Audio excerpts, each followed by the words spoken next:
Good morning, and welcome to session 508. I'm Brad Ford. I'm an engineer in the Camera Software Group. And hopefully you're not here to learn about Swift, because we're going to talk about cameras today, specifically camera developments on Yosemite and iOS 8.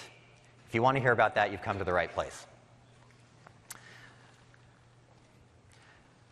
If you're new to camera capture in general on OS X or iOS, we invite you to review our past sessions from WWDC. They're available right within your WWDC app or online at developer.apple.com. They provide great background information for today's talk, and they also show you the progression of our API set over the last 4 years. And seeing as we're so close to lunchtime, we thought we'd present you a little menu of our own.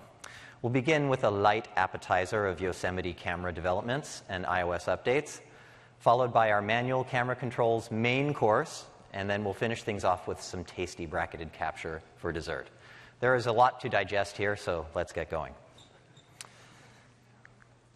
First up is capture in AVKit. AVKit is sort of like AppKit, except it's for audio and video, thus the name AVKit. It is to AV Foundation as AppKit is to Foundation. So it provides view classes and standard UI for common media operations, like media playback, and now for capture as well. Here's a first look at what AV Capture View looks like on OS X. It's a standardized UI for capture, and it's built on top of AV Foundation's capture classes. If it looks similar to QuickTime Player 10, that's no mistake. QuickTime Player 10 actually uses an AV Capture View in Yosemite. Let's take a quick look around the feature set. It provides a nice HUD with standard UI for record and volume controls, and an optional drop-down menu for audio and video capture device picking. Now for a quick refresher on how AV Foundation's capture classes work. At the center of our capture universe is an AV Capture session. That's the object that you tell to start and stop running. It doesn't do anything very interesting, however, until you provide it with some input. We represent these as AV Capture inputs. Here I have an AV Capture camera and a microphone as devices. And the data needs to flow somewhere. We represent these as AV Capture outputs. Here I have a concrete AV Capture movie file output, which is used for writing movie files. The connections from inputs to outputs flow through the session and are referred to as AV Capture connections in our API set. Now let's refer all this back to the new AV Capture view. How does that all work? Well, in the default case, the simple case, you just instantiate an AV Capture view, and all of this is taken care of for you. You either instantiate it or drop it into your nib, and it will manage that AV Capture session for you. All you need to do is implement a single delegate method to make recording work. And it looks like this. There's a single method which gets called when someone clicks on the record button. In the simple case, all you need to do is pass the file output, the call to start recording to output file, and you're done. You have a fully functioning recording UI. The second case is the custom or slightly more complicated mode of running. In this mode of running, you provide your own AV Capture session, configured to your liking. So you could set it with a custom AV Capture session preset, a custom frame rate, anything that you'd like. AV Capture View will still manage the inputs for you and provide the UI.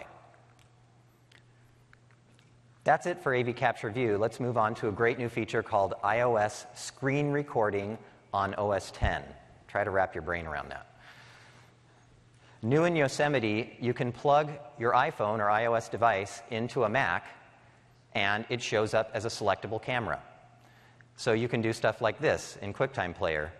You have the standard recording UI,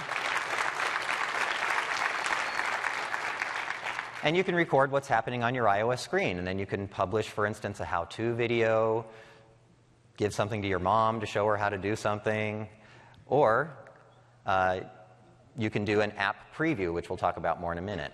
There are some special considerations, however. First of all, iOS devices are presented as Core Media I/O DAL plugins, the same way as any third-party camera interface. But we consider them special because they're really a screen-grabbing device, not a live camera feed.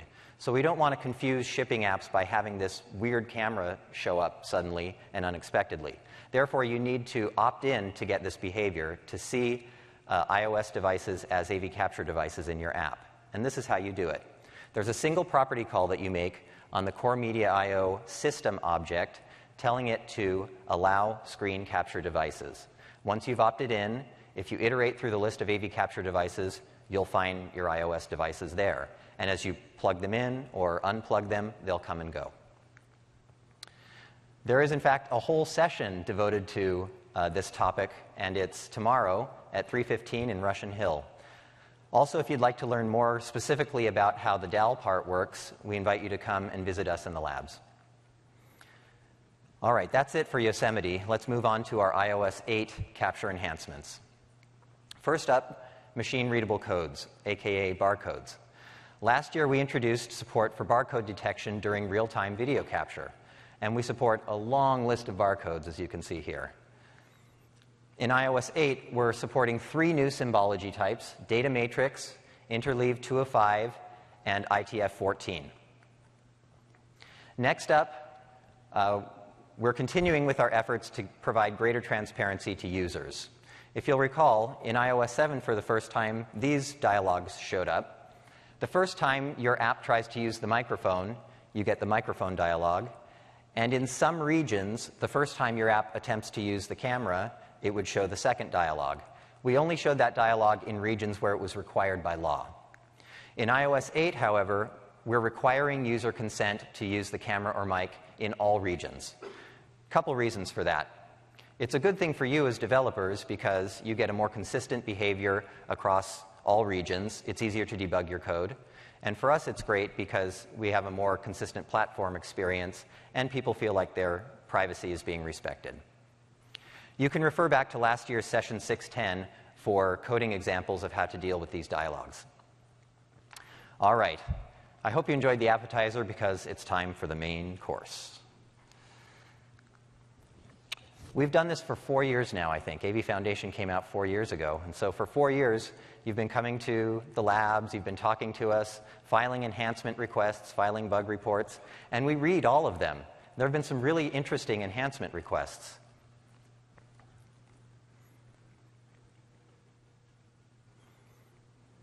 In fact, there have been a lot of enhancement requests.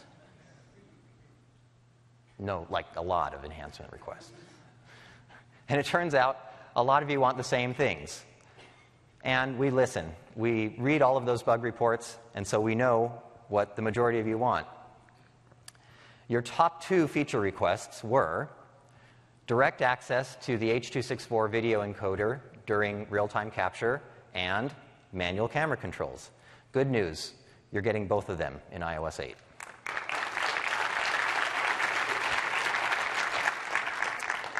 So, H.264 video encoder. We're introducing support for access to the hardware H.264 encoder via the Video Toolbox APIs, which have already been available on macOS 10, but now they're available on iOS as well. What this means for you as a capture client is if you're using a video data output, you get uncompressed buffers. Now you can compress them. You can do iframe insertion, bitrate adjustment, choose what kind of GOPS you want, a whole lot of features at your disposal. There is, in fact, too much to talk about at one session, so we're going to do it again tomorrow, Thursday, 11:30, where we'll just talk about the specifics of H.264 encoding. Don't miss it. Now on to the meat of the matter, which is manual camera controls. Our aim here is nothing short of making iOS the premier platform for computational and pro photography. Now, when I say manual controls, what does that evoke? What sort of picture comes to your mind? Is it something like this? Lots of dangerous-looking knobs and buttons? Well, it's true. Manual camera controls aren't for everyone. It's the age-old problem, automatic versus manual. Well, our automatic controls work great for most apps. And manual controls offer a greater degree of creative control and more freedom to experiment. But with great power comes great responsibility. So while we're providing the power, you must provide the responsibility and the common sense. The manual shifter sure makes for a fun drive, but it's not going to prevent you from going from second gear into fifth or forgetting to push the clutch in and grinding your gears. You see where I'm going with that. All right, we're going to talk about 4 things in particular: focus, exposure, exposure compensation, and white balance. Again, referring to our diagram of AV capture objects, all of the manual control APIs I'm going to talk about are implemented in a single class, the AV capture device. First up is manual focus. Focus refers to the sharpness of objects in the frame, and we have a great autofocus mechanism. Its job is to try to keep the most important things sharp. But with manual focus, you've got some more creative control. For instance, you could allow a pro photographer to soften up the image, such as right here, or do a dramatic focus pull. You, as a developer, might want to develop your own focus stacking algorithm so you can pull different objects in and out of focus. If you're a scientist or a writer of medical applications, you might want to programmatically move the lens position around for experiments. Here's how it works. You've got a subject. Here it's the candle on the left, and you've got a sensor on the right. In the middle, there's a lens, and the job of the lens is to focus light rays onto the sensor. Focus is altered by moving the lens nearer or farther from the sensor. And the farther the lens is from the sensor, distant objects look sharper. So here we've got a problem. The candle image is blurry because our lens is focusing light rays from the candle in front of the sensor. But as we move the lens closer to the sensor, we see that the candle image becomes sharp because the light rays converge in the right place. Now let's talk a few focus terms. First is depth of field. This is the distance between the nearest and farthest objects that can be judged to be in focus. At the near end, we have what's called macro, and that's the closest distance at which the lens can focus. At the far end is infinity. Somewhere in between, there's a sweet spot called hyperfocal distance, and that's the distance that maximizes your depth of field. Because if you find this position and focus there, everything from infinity to half of the hyperfocal distance is going to be sharp. The last is lens position, and that's what makes all this magic happen. When you move the lens position, you're moving the distance of the lens from the sensor and therefore altering focus. Now quickly, let's talk about what you can do already in iOS 7 and earlier. We provide great automatic controls in AV Capture device, 3 modes: locked, one-shot autofocus, which sweeps the lens position through all ranges until it finds sharp focus and then parks it there, and continuous autofocus, which gives the camera freedom to refocus anytime it thinks the scene has become sufficiently blurry. We also provide a focus point of interest, which is settable. It lets you tap to focus on a particular area so that it becomes sharp. And you can also know when the lens is moving by key value observing the is adjusting focus property. Last year, we offered some specialty modifiers for autofocus. The first is range restriction, and that hints the AF algorithm to limit its search to a particular range. The near range is good if you have something that only wants to search up close, for instance, a barcode scanning app. We also have the far range, which is good for distant objects, such as, barcodes painted on the side of buildings. And then finally, we have smooth autofocus, which is a modifier that slows down the AF algorithm and steps it in smaller increments so that it avoids the throbbing artifacts that you don't want to see when you're recording a video.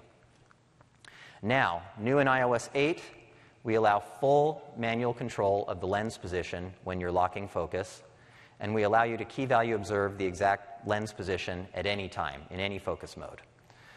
But I think a demo is worth 1,000 words, so let me call up Aparna from the camera software team to give you a demo. Take it away, Aparna. Thanks, Brad. Hi, everyone. I'm Aparna. I'm an engineer in the camera software team. I'm very excited to be here and show the demo for manual focus control. So I have the app in here.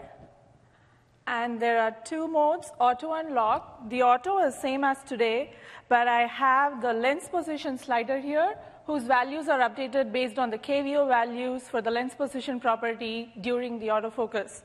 So as you can see, I'm trying to focus on this flower here. The lens position is changing.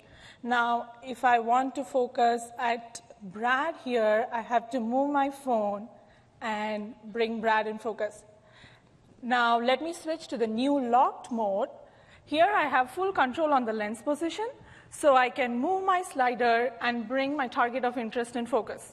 So I'm going to move the slider here and frame a scene with Brad in focus. And I can take a shot, and I can change the slider position, the lens position, and bring the flower in focus.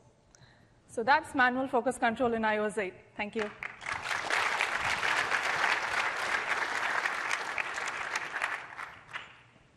Great, thank you, Aparna. That magic was all provided for by this magical lens position property, which was being key value observed, and that's how you saw that slider flying all over the place every time the lens was moving. It's a key value observable property, and its range is from 0 to 1. 0 means macro, or the closest that the lens can focus. 1 means completely stretched out, or the farthest that it can park, which may be infinity or it may be beyond infinity, and we'll talk about that later. Instead of a simple setter property, AV Capture device provides a compound setter.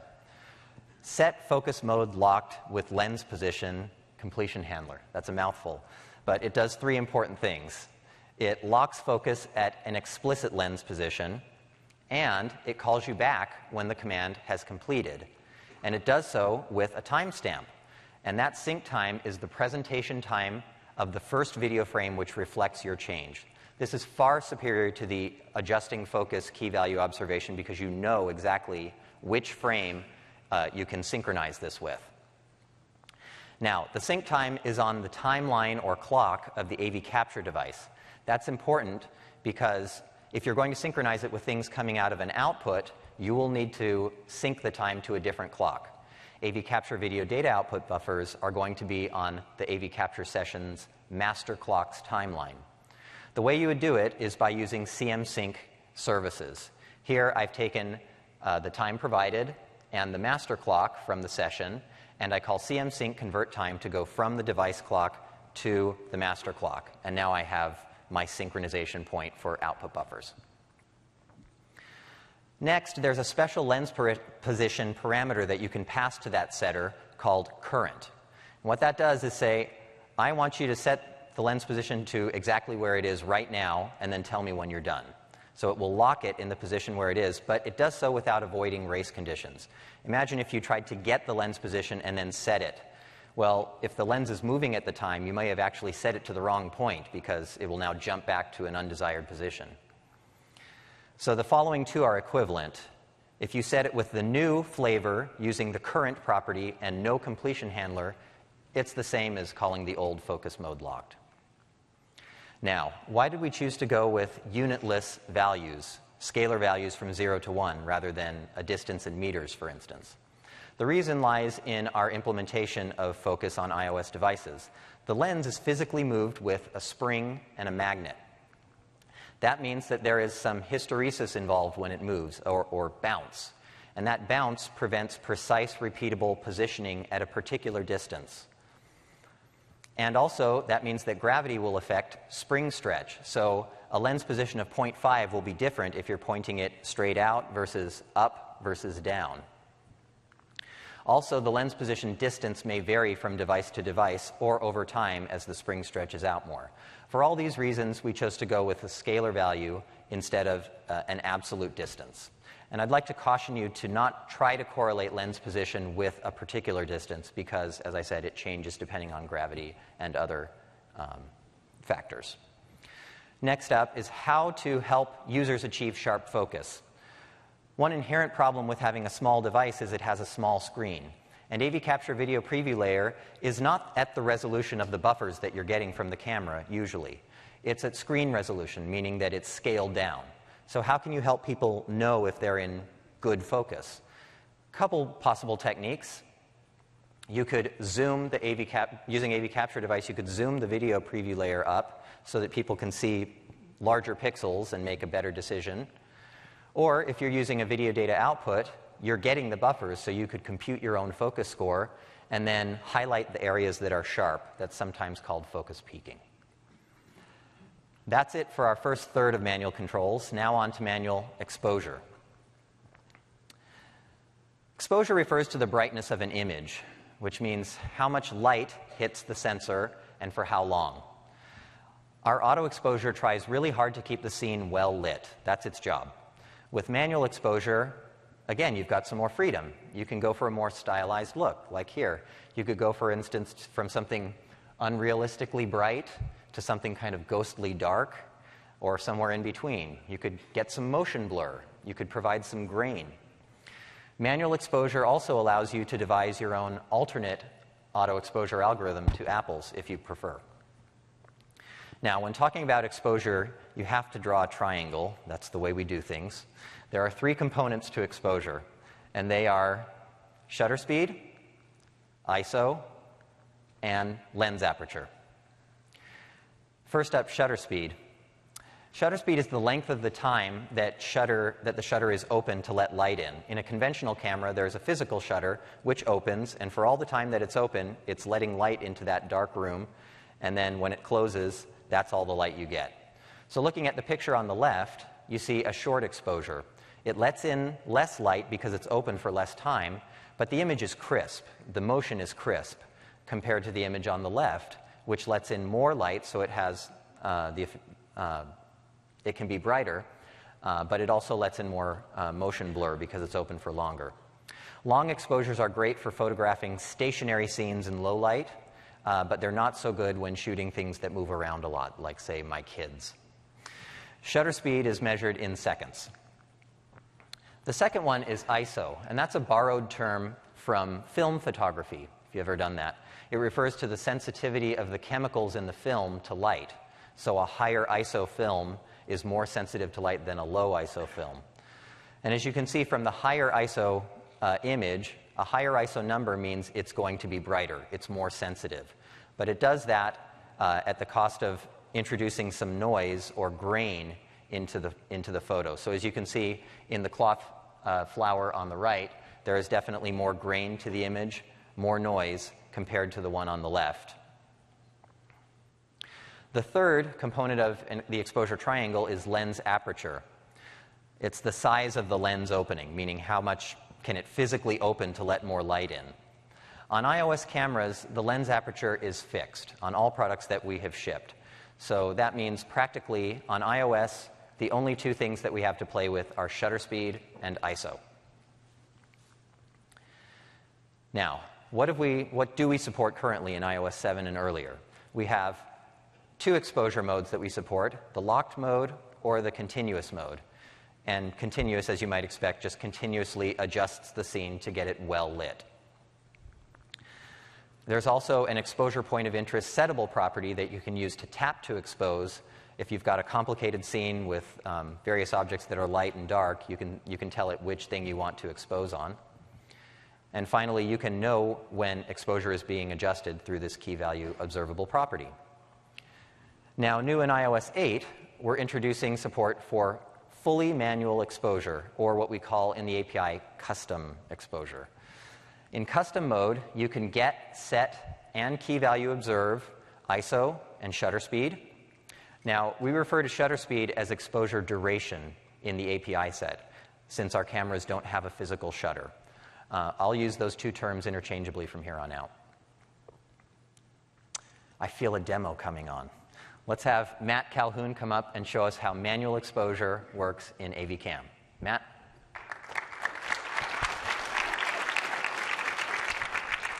Thank you, Brad. My name is Matthew Calhoun. I'm also an engineer on the camera software team. And I'm very excited to show you our manual exposure API in action. So let me switch over to the exposure mode of our demo application. And we've got this nice romantic scene prepared. And you'll notice that, let me go back into focus mode and put us in auto. Now we're in focus. you'll notice that there are a few more controls in the exposure view. But I'd first like to draw your attention to the middle two sliders. There's duration and there's ISO. And duration, as Brad said, you can think of as shutter speed. And ISO, if this were a film camera, it would be film speed, but in this case, it's the gain applied to the sensor coming off the signal, or the signal coming off the sensor. And you'll see, since we're in auto mode right now, as I move the device around, you will see duration and ISO changing. That is the auto exposure algorithm in action, trying to achieve a perfect exposure by changing duration and ISO as the scene changes. And as it does that, I'd like to draw your attention to the slider above duration, which is offset. So that's sort of our exposure meter. That represents the difference between our target exposure and our actual exposure. And since we're in auto mode, that should be hovering around 0 all the time, unless we're in some extreme lighting situation that we can't meet the target exposure. So I'm going to lock the tripod on this scene now. And you'll see that we're pretty well exposed on the flowers now, but what if I want to enhance the drama in this scene? Well, that's exactly what manual controls are for. So I'm going to switch over to custom mode, and you may have noticed that the sliders, the duration and ISO sliders, became enabled now. So that means that I can, let's get as little noise in this scene as possible by lowering the ISO. And then since this scene is static and I'm on a tripod, I can crank up the duration or lower and sort of get what wouldn't be considered a perfect exposure, but maybe perhaps a more artistic exposure. And that is manual exposure. Thanks. Thanks, Matt.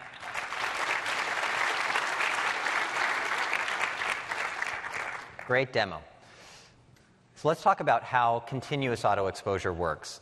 I want to do that because to understand manual exposure, you really need to visualize how our auto exposure internals work. Here's a peek under the hood. First, there's an auto exposure, or AE, block, and its job is calculating ideal exposure. And it's fed with metering stats continuously, so it knows how far off of that exposure target it is. Then its job is to calculate the right mixture of ISO and duration to get the scene well lit. That's the AE loop. Constant feedback through the metering stats, constant adjustment through ISO and duration. In the locked exposure mode, which we've had now for several releases, that AE block is still there, it's still active, so it's still able to set ISO and duration, but the difference is the metering stats engine is disconnected. So ISO and duration are never going to change because the metering isn't changing. Now the new custom exposure mode. In iOS 8, we allow you to manually control ISO and duration with a new mode called custom. You set ISO and duration together in that one setter, which by now should look pretty familiar, and there's a completion handler that's fired on the first frame where the change is reflected. There are two special parameters. The first one means don't touch the duration. Keep it where it is. I only want to mess around with ISO. And the second one is keep the ISO where it is. So you could have a slider UI where you're only adjusting ISO or only adjusting duration. Now, we have supported ranges, min and maxes, for ISO and exposure duration.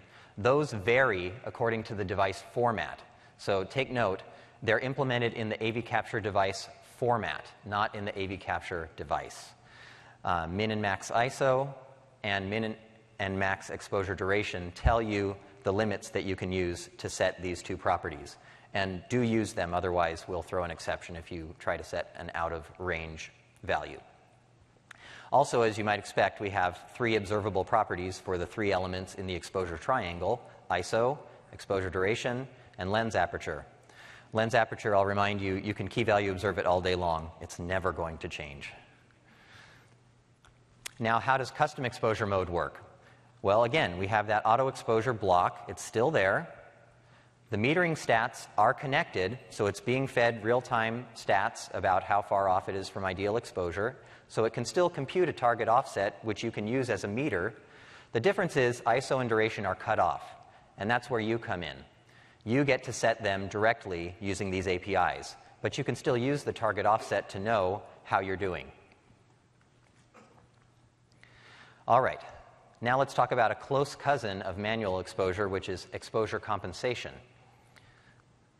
Exposure compensation is a modifier to our auto exposure block. It lets you bias the AE algorithm towards something slightly darker or slightly brighter. It's kind of like a gentler, kinder version of manual controls. It's if you don't want to get your hands really dirty, but you still want to affect our AE algorithm somewhat, you can use this instead. So it biases the decision of the AE algorithm, as I said, towards something brighter or darker. And this can be used in the continuous AE mode or in the locked mode.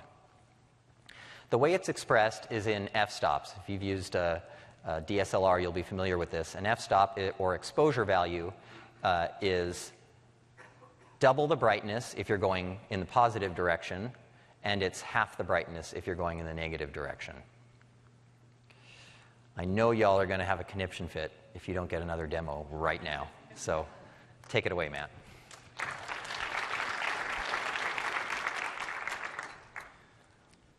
Okay, so let's go back into auto mode. And we're going to do something similar to what we just did with manual controls, except this time I don't really want to think about a specific shutter speed or a specific ISO. I just want the AE algorithm to handle it, but I do want to make the scene lighter or darker. So that's exactly what this last slider is for.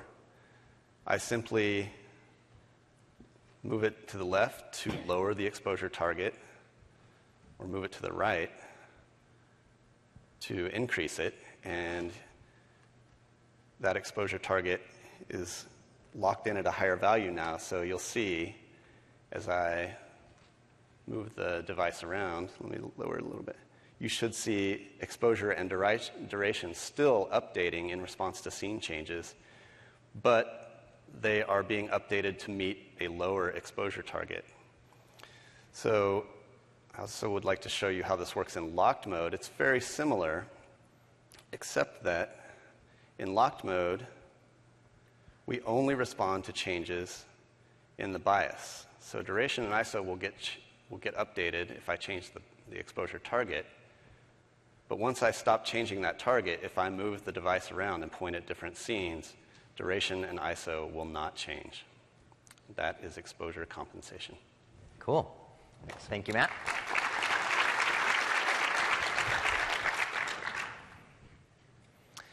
Exposure compensation is supported in all exposure modes. And by now you should be very familiar with this pattern. We have a compound setter that sets exposure target bias. We don't call it exposure compensation in the API, we call it target bias. And you're provided a completion handler on the first frame where your change has been reflected. The supported range.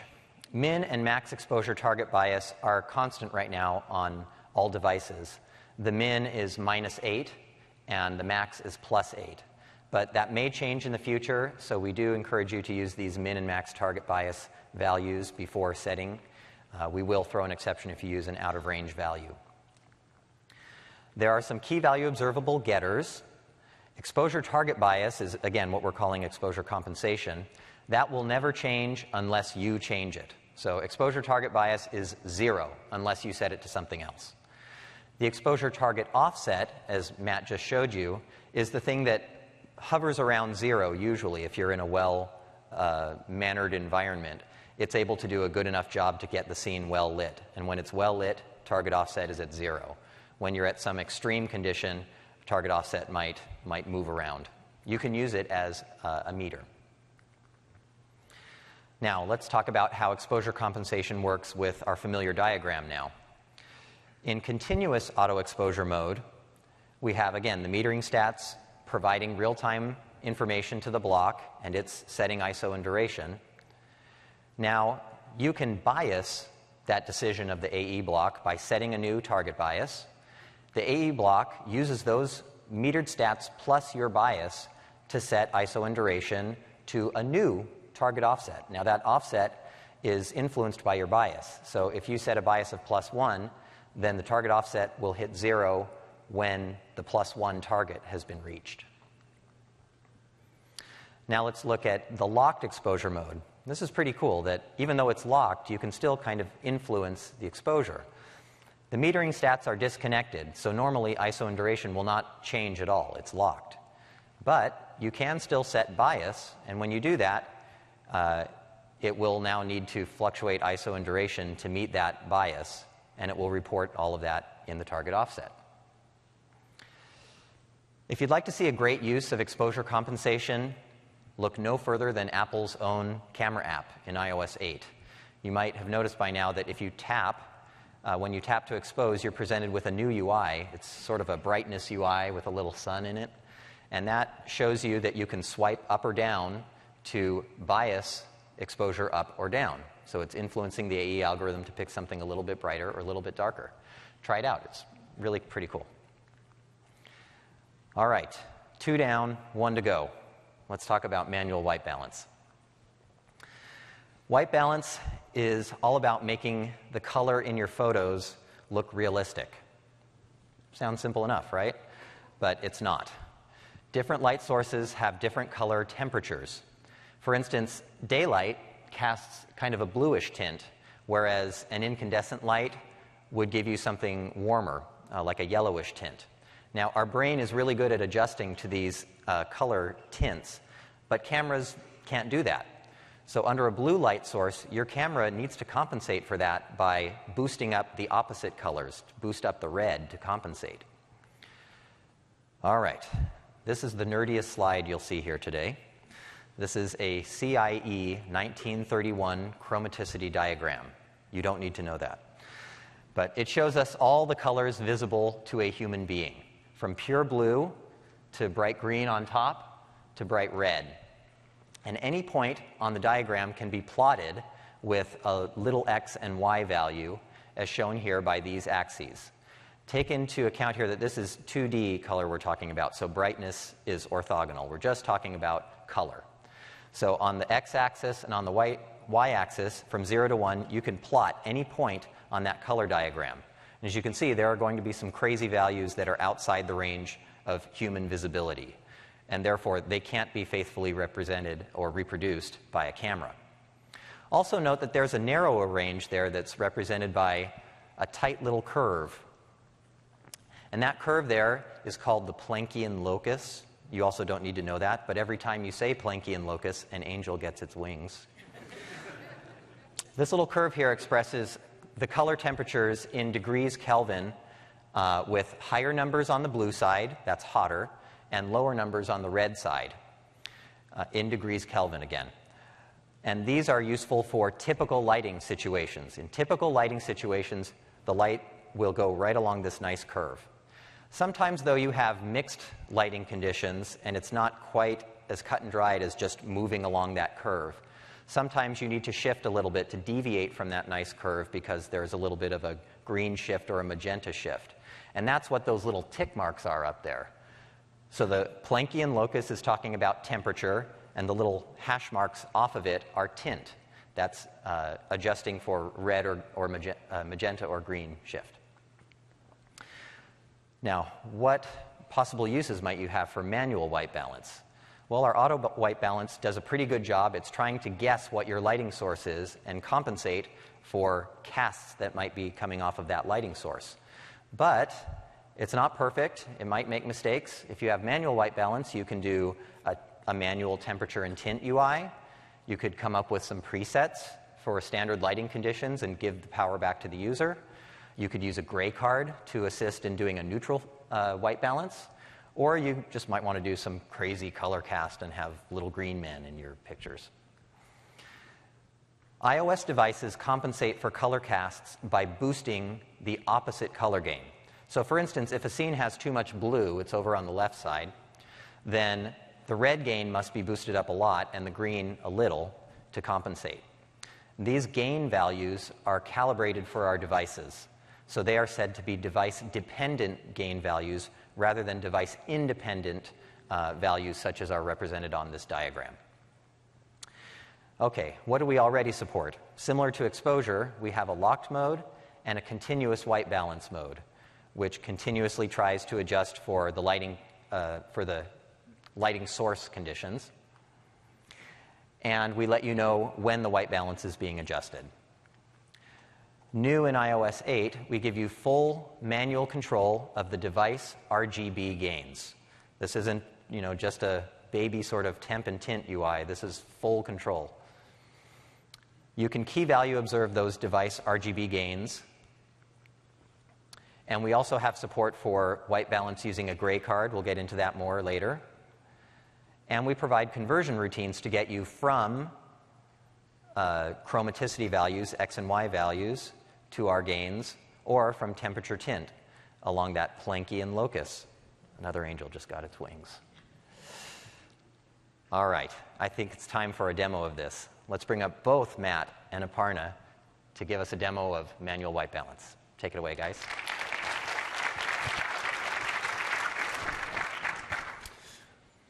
Okay, let's put exposure back into auto mode now and switch over to the white balance view.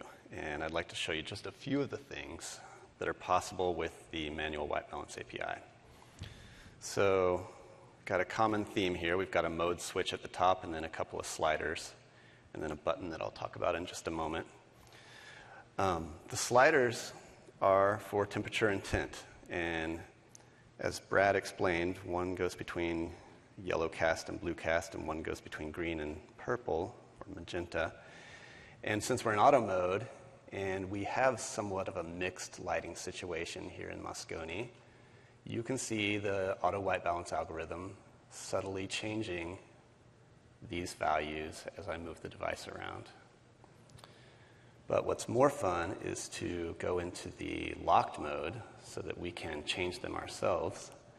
And let me point at the flowers here.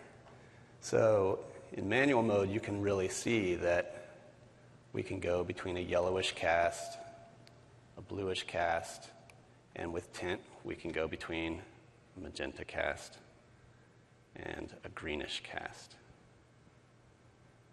So now let's go back to auto mode, and let's talk about another use case that we've enabled, which is the use of a gray card to lock white balance at an appropriate value for a neutral gray. So you'll see down here we've got a yellow-gray button. How's that for cognitive dissonance?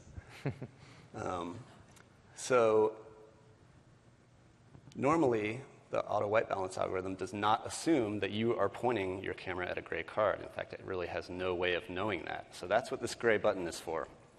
When we tap this button, we are going to tell it, we're telling the API essentially, okay, we're looking at a gray card, give us the correct values, and then we're going to lock at those values. So you should see a subtle, in this light, change. Let me go back to auto and get it. Mm-hmm. A subtle change in the color of the scene when I tap the gray button, and notice that we've gone automatically from auto to locked mode. That is manual white balance. Thanks, Aparna.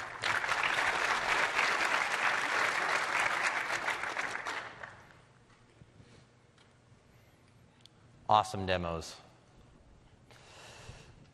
All right, manual white balance is my favorite of the three new camera control APIs, and that's because we got to introduce some new C structs. Always a good day when you can introduce a C struct. We don't want you to set red, green, and blue individually. They need to be set as a team. So therefore, we need a struct for red gain, green gain, and blue gain. You set them all at once.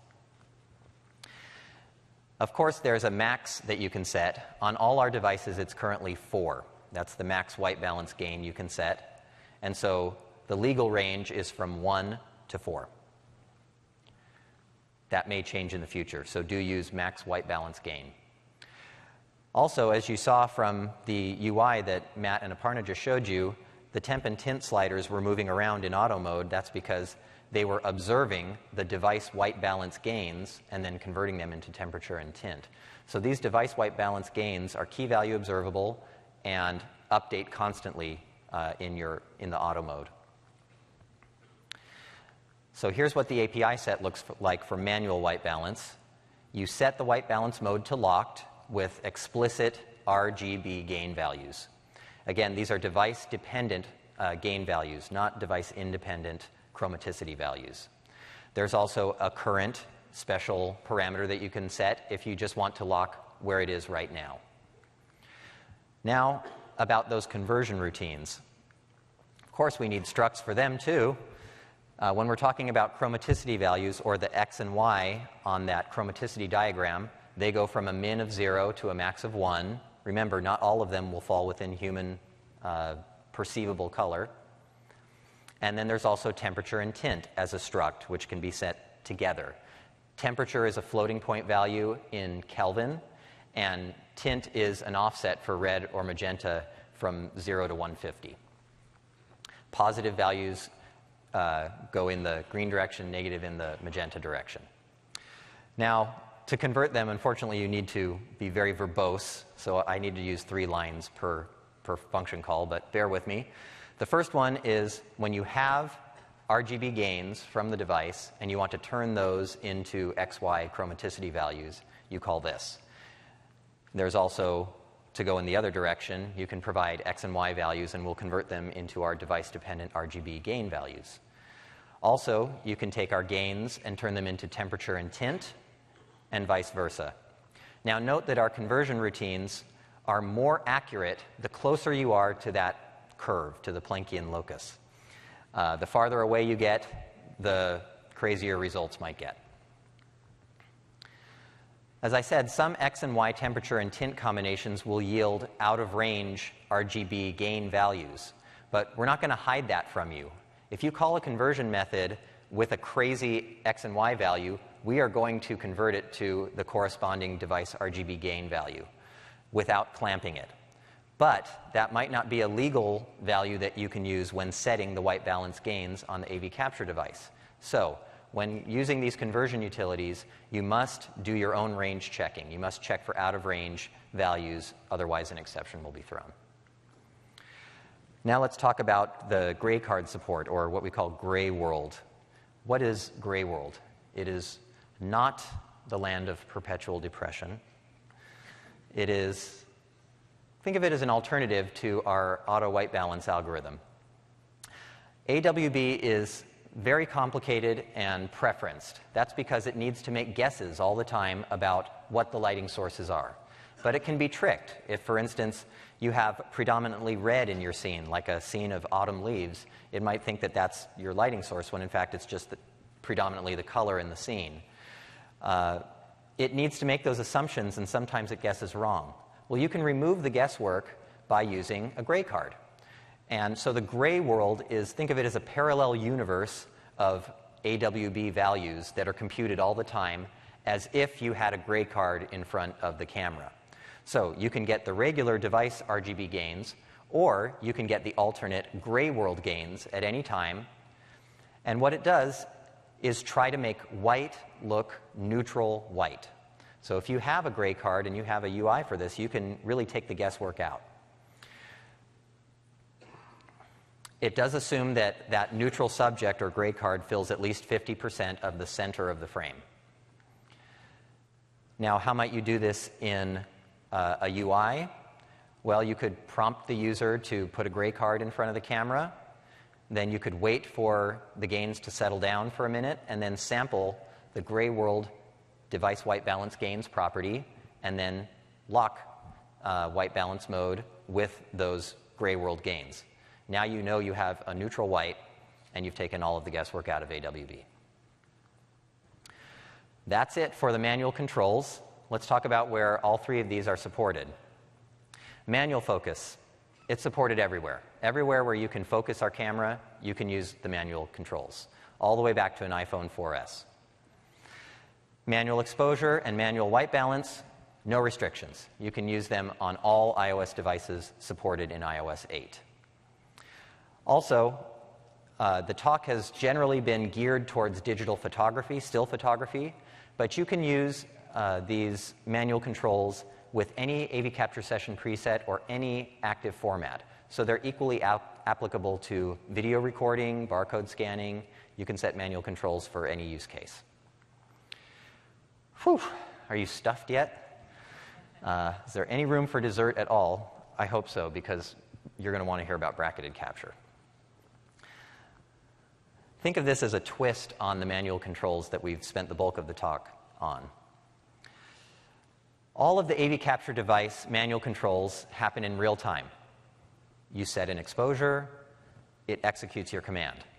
That's great, but sometimes you need to capture a moment in time a variety of different ways. You need to capture one picture, but you want to set different settings. So wouldn't it be great if you could pre-program the camera to give you several images in a row of the same scene, but with different exposure values for each one, and then issue that command and have it execute that command as a group and then give you those 3 or 4 images back?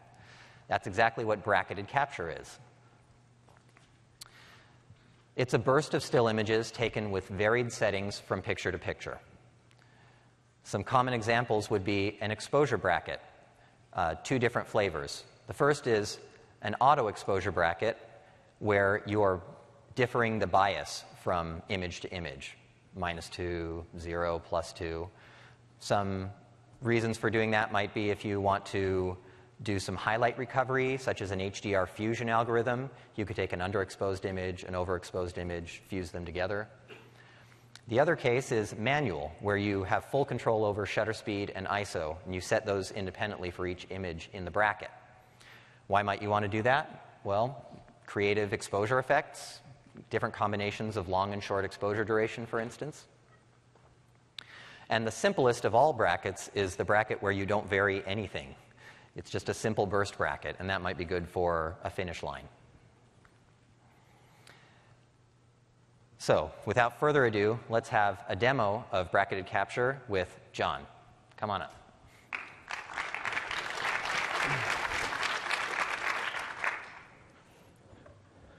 Thanks, Brad. My name is John Papandreopoulos. It's great to be here. I'm an engineer on the camera software team.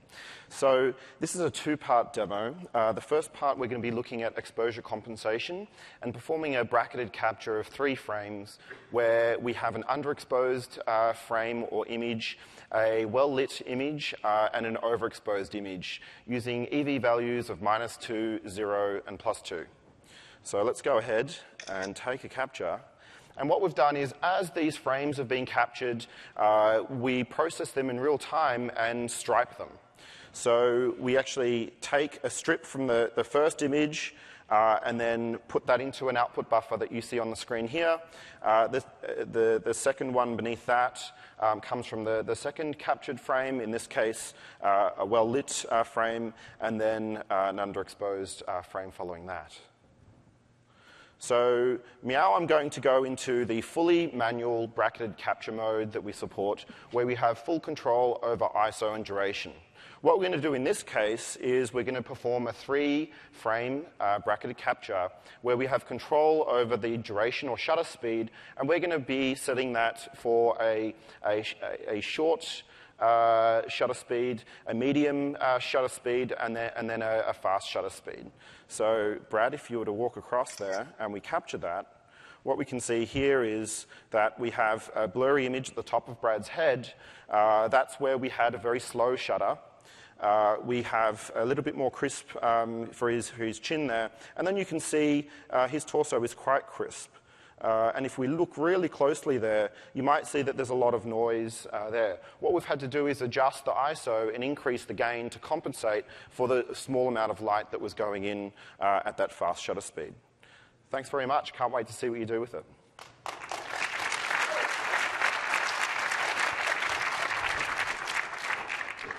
Thanks, John, for slicing and dicing me. Bracketed capture is all implemented in a single class, and that's the AV Capture still image output. That's the object that you use to take pictures in our API. So how does it work? Well, if you've used AV Capture still image output before, you'll be familiar with its single image capture interface, which is this. You call capture still image asynchronously from connection.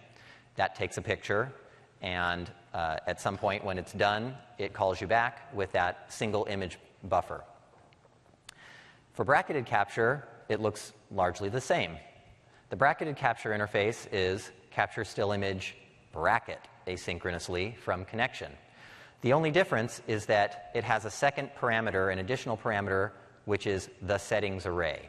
And that's where you're giving it the array of things that you want to vary from picture to picture. We have two new objects, two new classes to represent the settings for a single image in the bracket. The first is for the exposure compensation, or auto exposure bracket. So one AV capture auto exposure bracketed still image settings object equals one of those pictures in the bracket. And here you get to set an exposure target bias, -1, +1, etc. For manual exposure brackets, you use an object that lets you set both ISO and duration for that one picture. Now, there are some do's and don'ts. Let's cover the don'ts first. In bracketed capture, we don't allow you to mix bracketed settings classes. That means you can't have a half manual, half auto exposure bracket. You have to have an all auto or all manual exposure bracket.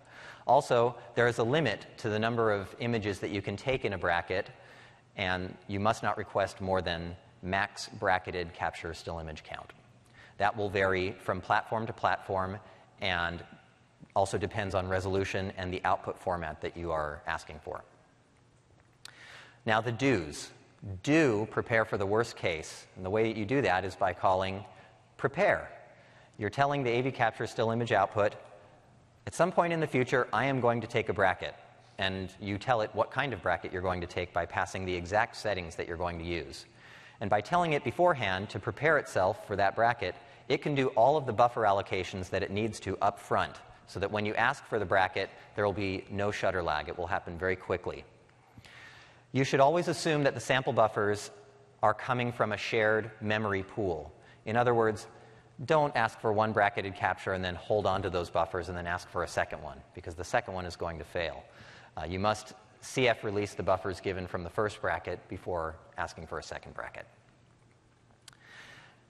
If you want to reclaim the memory that was prepared from a previous prepare call, the way to do it is to just call prepare again with an array of one object, and that will reclaim the memory. Now, some fine details about bracketed capture. What happens, what's the interaction between the AV capture device manual controls and bracketed capture? Well, bracketed capture wins. So when you're doing a bracketed capture, all the manual controls you've set on the AV capture device are temporarily overridden, and then they go back to what they were after the bracketed capture. Also, flash and still image stabilization are ignored during a bracket, and all images in a single bracket must have the same output format, be it JPEG, 420, BGRA. Also note that because you might be doing long durations, it might need to expose for a long time, that it is typical for you to see video preview drop frames while an exposure bracket is being taken. And finally, bracketed capture is supported on all iOS devices in iOS 8. Whew, that concludes our lovely lunch. Time for the check. So what do we got here? We've got AV Capture View on Yosemite, a standard UI for doing recording, iOS screen recording for app previews. For all you people that make apps on the App Store, you'll want to check that out. Access to the hardware video encoder in real time. Special session about that tomorrow. Powerful new camera controls. We talked about focus, exposure, exposure compensation, and white balance, and finally, still image bracketing. The two apps that we use today for the demos, AVCam Manual and Bracket Stripes, are available now. So if you go and look at the session info, you can go download those, see what we did there, try them out. For more information, here's our evangelism contact. There are a number of related sessions to this one, both for AV Foundation and for the Photos framework. Some have already happened. If so, go check them out in the videos, and there are some still to come. Thank you, and have a great show.